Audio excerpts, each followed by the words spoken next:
Hey, I'm back with a compliance tip. Now, last week we really were on the case of compliance officers and what they were doing too much of. We're going to shift the focus on the directors, those people that are actually responsible for the compliance function, and focus on what they're not doing enough of. Directors, you're not dedicating enough resources to training staff and yourself.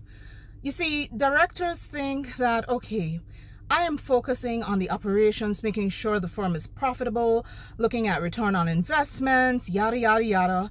And I've hired a compliance officer. They can be responsible for training. Really? With the pace of change in all things compliance, sanctions, enforcement, money laundering threats, virtual assets, and blockchain analytics, and all the things that compliance officers need to be minded of, do you think they have enough time to train all staff and themselves and you to make sure you are complying with your training obligations? On top of that, in a number of jurisdictions, compliance professionals have to report or at least have on hand the level of training that has been delivered or received by staff and the directors. And when regulators don't see sufficient training, they tend to schedule firms a little quicker for inspections. Just a thought. Actually, not even a thought. It's a reality.